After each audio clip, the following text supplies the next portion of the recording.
I've got this small laundry room that is in need of some storage. So I'm heading to the hardware store for a 6 foot 1 by 12. First, I'll mark the board right in the middle at 3 feet using a speed square to get a perfectly straight line. Since my saw won't cut through the full width in one go, I'll cut halfway, flip the board, and finish from the other side. Next, I'm drilling 1 inch holes using a spade bit. I'll use my jigsaw to cut a groove between those holes. After a quick sanding to round off the edges, I'm applying my favorite gunstock stain with a towel for an even finish. For the install, I'm using special folding brackets.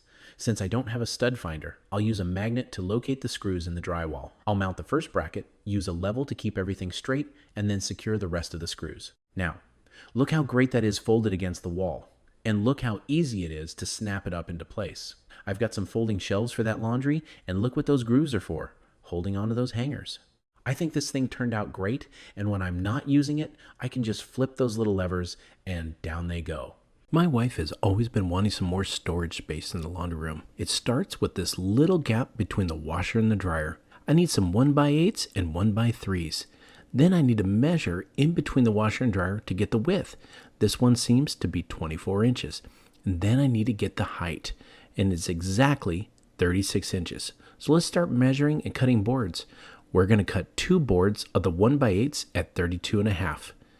Once we get both of those boards cut, what we're going to then do is go ahead and mark the next boards, and we're going to mark 2 of those at 24 inches. And then we need 2 more on the 1x8s at 22.5. We're going to take all these boards and cut them. Now, I'm using my miter saw. You can definitely use a jigsaw if you need to also. Once we get the front and the back cut, these are the longer boards, we're going to put the bottom on. This is our first 24-inch board. Now, I like to use my little brad nailer. You can definitely use screws if you want, but again, I will always say, make sure you pre-drill, especially towards the ends of the boards. If you pre-drill, you're less likely to split the boards. Now, once we get the bottom on, we're going to put the middle shelf on. I'm going to go 17 inches from the top. That's going to give me enough room to put some items on there and not worry if I'm running out of room or not. Again, I'm using the brad nailer to put this board in. Now, every shelf is going to need a little barrier to keep everything in. So, what we're going to do is cut these 1x3s that I got. We're going to put those on the inside. Now, if you're sick of measuring, just use each board, the first one you cut, and use it to mark and cut the rest. Every shelf is going to need a little board on each side. That's going to hold our items in. Again, using that brad nailer. Once I put that first side piece in on the bottom shelf, I'm going to turn it over, and I'm going to put the next one on. Also, I'm going to nail it from the bottom. That's going to make it super strong. Now, some of these cuts don't line up exactly perfect. That's okay, because we're going to sand it later. Once you run that sander up and down, it's going to get those edges nice and smooth. A lot of this wood is rough. That's okay. Once we get that on the bottom, we're going to put some wheels. Definitely need 4 of them. Now, these are caster wheels. Again, since we're towards the edge of the board, make sure you pre-drill. And we want to make sure the screws we put in are not too long. There's nothing worse than those popping out at the bottom. Once we get that wheel on, it's going to be perfect. Look how it spins just like this. It's great. Now for the top. That's the last board we got, and it's 24 inches. And I got a surprise. We're going to put a hinge on the back. As you can tell, this is definitely the back of the board just because of that little blemish on that piece of wood right there. Once we get that hinge on, look at that. I've got a little hiding shelf right there. Now, what I need to do is sand it. A lot of these boards feel smooth, but we want to sand them because they got a little bit of a film on them. So run some 80 grit, then up to 220, run it up and down the sides and make it look nice. And then you can either paint or put your favorite stain on. I like to stain it with a rag. Makes it go on and nice and even for me. Now, what we're going to do, we're going to get this all stained up. I'm going to put a handle on it, and it's time to put it in place. And just look at that. It fits right in between the washer and the dryer. And with that handle, I can pull it out and store all my items there. Now, the best part about that little hidden spot on top is you don't have to pull it out every time. This is going to have our pods, and we can also grab our dryer sheet, so we're not pulling it out between every load. I hope this inspired you to build your own laundry room extra storage container.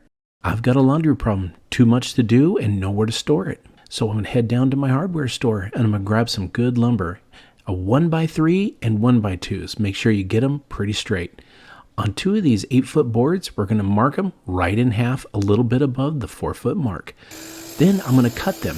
Now, we're going to set 2 of these legs aside because we're going to work on one side at a time.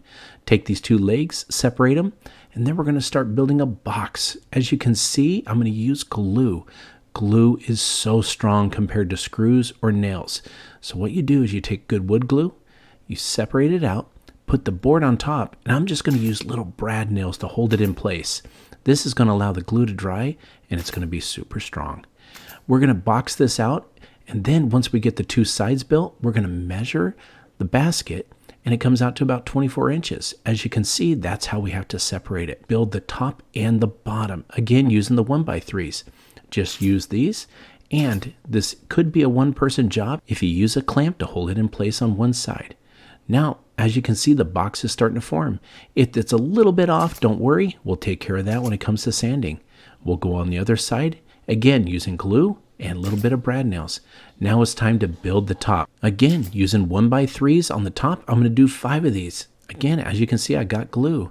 Now it's time to build the racks and the sliders that the baskets will go on.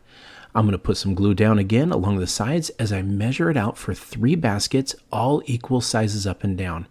This one doesn't use a 1x3, uses a 1x2. We'll put this in place again with glue and using the brad nails to hold it in place. See that little bevel I put on the side? That's so it doesn't catch the basket. Here's the top. You can see the 5 slots that I put in. Now this is the facial board that I'm going to put in. It fits really nice, but we want to hold it in place again. This is where we can put little letterings or signs on. Using the brad nail, hold it in place. Once we do that, it's time to sand. Now, the reason you want to sand is it takes stain and everything better. But I've got a secret. We're not going to use stain on this. I'm going to use something different, but don't be intimidated. We're going to use a torch. That's right. We're going to burn this wood and give it a special look. As you can see here, I'm showing you that it can go too fast and it won't do the job. What you got to do when you're using a torch, don't be nervous, go a little bit slower. See how when we do that, it brings the grain out? It doesn't burn all the wood. It just takes that wood grain and really sets it apart, giving it a very dark look. Now, it looks like it could possibly be burning the wood. That's only temporary. It just gives it a nice shine, and then you can finish it off with some poly. Now, here is the final project. I used my Cricut machine, put a laundry symbol on it, and decorated it up, and it turned out amazing. 3 baskets tall and a little shelf on top to hold things. There's that bevel right there so the baskets don't get caught when I'm putting them on. And look at that. You can barely see any of the nails because we use glue to hold it together. With all the laundry in, it's still super strong. And it slides in and out with ease. It's great for the family, and they absolutely loved it. Laundry time now doesn't have to be a chore. I hope this inspired you to build your own DIY laundry basket rack.